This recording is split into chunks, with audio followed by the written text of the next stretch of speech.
दोस्तों, अगर आप मार्केटिंग और सेल फील्ड को बिलोंग करते हैं तो आपको ये पता होगा कि माउथ पब्लिसिटी क्या होती है और इसकी इंपॉर्टेंस क्या है। इसी चीज़ के बारे में हम इस वीडियो में बात करने वाले हैं। सब्सक्राइब करिए हमारे यूट्यूब चैनल को और बेल आइकन को प्रेस करना ना भूलें, जिससे मिलते रहे आपको लेटेस्ट अपडेट्स।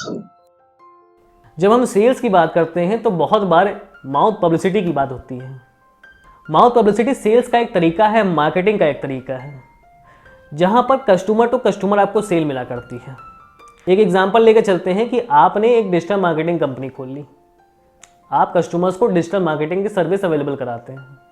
आपका एक कस्टमर आपसे सेटिस्फाइड हुआ, उसको आपको काम अच्छा लगा, उसने अपने ही साथ के दूसरे बिजनेसमैन को आपका नाम बताया, आपकी सर्विसेज के बारे में बताया, आपकी तारीफ की, हाँ कि ये पर्टिकुलर कंपनी हमें सर्विस दे रही है, ये पर्टिकुलर आदमी हमें सर्विस दे रहा है और अच्छी सर्विस दे रहा है।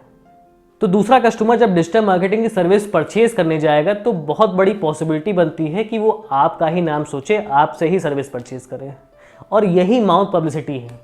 ये तो बात हो गई माउथ पब्लिसिटी होती क्या है, लेकिन एक्चुअली ये चीज़ कितनी इंपॉर्टेंट है बिजनेस के लिए, इसके बारे में बात करते हैं। माउथ पब्लिसिटी ऐसा टूल है जिसके थ्रू कस्टमर्स में आपके लिए एक ट्रस्ट पैदा होता है।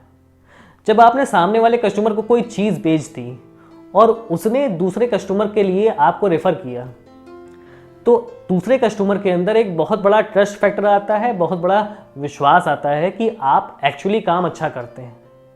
क्योंकि ये माना जाता है कि जब दूसरा कस्टमर आपकी तारीफ़ कर रहा है, आपके सर्विसेज के बारे में बता रहा है, तो उस कस्टमर का और आपका मतलब सप्लायर का, उन दोनों के बीच कोई रिलेशन है नहीं। वो केवल एक जनरल यूज़र है जो बता रहा है कि हमने ये सर्विस ली और हमें फ़ायदा हुआ और हमने पर्टिकुलर कंपनी से ये सर्विस ली है। तो तीसरे आदमी के मन में भी एक विश्वास बनता है, ट्रस्ट बनता है कि हमें भी ये सर्विस लेनी चाहिए और हमें इससे फ़ायदा होगा और हमें पर्टिकुलर कंपनी से लेनी चाहिए जिससे इन्होंने ली है। माउथ पब्लिसिटी एक्चुअली हम हर जगह सुन रहे होते हैं, हर जगह कर रहे होते हैं। ये चीज़ हर सर्किल में एग्जिस्ट करती है। एक और एग्जांपल लेकर चलते हैं। आपने कोई मोबाइल फ़ोन लिया, कुछ दिन उसे यूज़ किया, आपको अच्छा लगा वो फ़ोन, और कुछ दिनों बाद आपका एक फ्रेंड मोबाइल फ़ोन लेना चाहता है। वो आपसे एज अ रिकमेंडेशन पूछता है कि कौन सा फ़ोन अच्छा है, किस फ़ोन को लिया जा सकता है। तो आपके अंदर इस चीज़ की फीलिंग है, जो आप फ़ोन यूज़ कर रहे हैं वो काफ़ी अच्छा है, वो काफ़ी अच्छे से वर्क कर रहा है।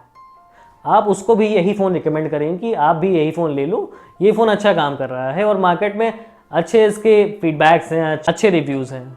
उसके बाद यही पॉसिबिलिटी बनती है कि आपका वो फ्रेंड भी उसी फ़ोन को परचेज़ कर ले, और इस तरह से एक चेन बनती जाती है, और इसीलिए माउथ पब्लिसिटी को बहुत स्ट्रॉन्ग माना गया है। अब बात ये आती है कि माउथ पब्लिसिटी को अपने बिजनेस में इंप्लीमेंट कैसे करना है। अगर आप कोई सर्विस प्रोवाइडर हैं, कोई सर्विस बेचते हैं या फिर कोई ऐसा प्रोडक्ट बेचते हैं जिसमें सर्विस की रिक्वायरमेंट होती है, तो आपको माउथ पब्लिसिटी मिलने की ज़्यादा पॉसिबिलिटी बनती है। जब आपने सामने वाले कोई चीज़ बेच दी, उसके बाद बहुत सारे प्रोडक्ट्स में ये रिलेशन ख़त्म हो जाता है कस्टमर और सेल्समैन के बीच का, लेकिन आपको अगर उसकी सर्विस भी प्रोवाइड करनी है तो ये रिलेशन मेंटेन रहता है। अब आपकी गुडविल इसी चीज़ पर डिपेंड करती है कि आप सर्विस कैसे प्रोवाइड करते हैं। अगर आपने अपनी सर्विस से सामने वाले को सेटिस्फाई कर लिया, उसके मन में ये बात आ गई कि ये पर्टिकुलर आदमी, पर्टिकुलर कंपनी हमें अच्छी सर्विस दे रही है, तो आपको वो दूसरे कस्टमर को रिकमेंड करेगा, अदरवाइज़ नहीं करेगा। और अगर आपके कस्टमर ने आपका नाम सामने वाले कस्टमर को रिकमेंड कर दिया, तो आपकी ये सेल माउथ पब्लिसिटी की सेल मानी जाएगी कि सामने वाले कस्टमर ने दूसरे कस्टमर से आपकी तारीफ़ कर दी और उसने भी आपका प्रोडक्ट परचेज़ कर लिया। और इस तरह से ये चेन बहुत बड़ी बन सकती है। अपने आप आपसे सर्विस के लिए, आपके प्रोडक्ट के लिए रिक्वायरमेंट्स आएंगी, कॉल्स आएंगी, आपके अपने सेल्स के एफर्ट कम होते जाएंगे और ये माउथ पब्लिसिटी आपके लिए सेल करती जाएगी। तो कोशिश करिए, अपने प्रोडक्ट में समझिए कि आप अपने प्रोडक्ट में, अपनी सर्विस में माउथ पब्लिसिटी को कैसे इन्वॉल्व कर सकते हैं, इस टूल का अच्छा यूज़ कैसे कर सकते हैं। अगर आपने अपने प्रोडक्ट में, अपनी सर्विस में इस टूल को इन्वॉल्व कर लिया, तो आपके बिजनेस के ग्रो होने की पॉसिबिलिटी ज़्यादा बन जाती है।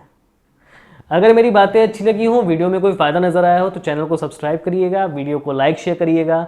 अभी के लिए गुड बाय।